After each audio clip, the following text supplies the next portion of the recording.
Nick's nose woke him. Fresh mouse.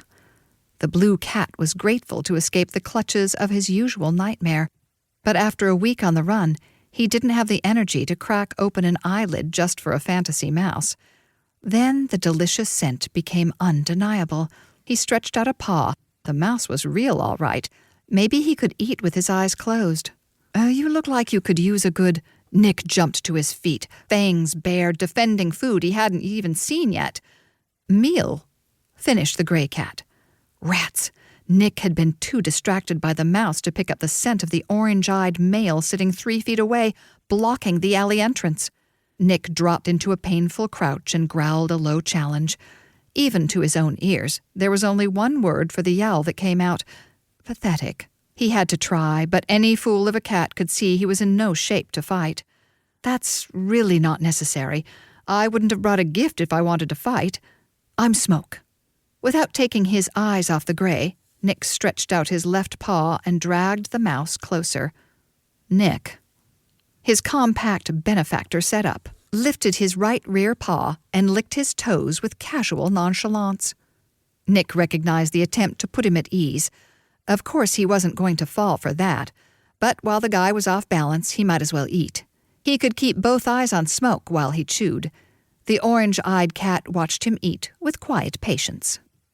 Nick was washing his whiskers when the cat said, "You're different." It wasn't a question. Never was. But at least this cat had let him eat before the fireworks began. Nick decided to try negotiating. "Look, if you and the others just let me sleep here overnight, I'll leave in the morning." "Leave? Haven't you just arrived? What others?" For the first time since he'd smelled the mouse, Nick's curiosity upstaged his exhaustion. He looked into Smoke's fiery eyes, looking for the clue that would betray the Gray's plan. He sensed nothing suspicious. "If you're not here to run me out of town, what do you want?" Smoke crouched down to all fours. "Well, you've obviously been places, and I want to hear about your adventures." Nick snorted. "Right. My adventures. If you call adventures being chased from more cities, towns, and villages than I can remember, then I've got an earful for you." Nick wasn't catching on to the game yet, but he felt certain the trap was about to spring. Smoke didn't say anything. He sat watching Nick, his head cocked to one side. After a long moment, he sat up. "Okay, follow me." He turned his back to Nick and strode toward the mouth of the alley. Nick's jaw dropped. He didn't get it. First the mouse, and now the invitation. What was this cat up to? Without stopping, Smoke called over his shoulder. "There'll be more food at home. Rose is out hunting too." Nick didn't move from his spot.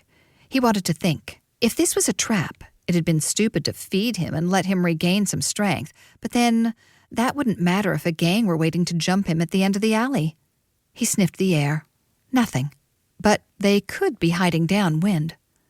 Smoke turned right at the alley entrance and was out of sight when Nick heard him say, "You'll want to meet Rose. She's a dream dancer." A dream dancer? Smoke had Nick's full attention now. It might be a trap, but this guy was good. Dream dancers were rare and revered cats. So rare that Nick had assumed they were a myth.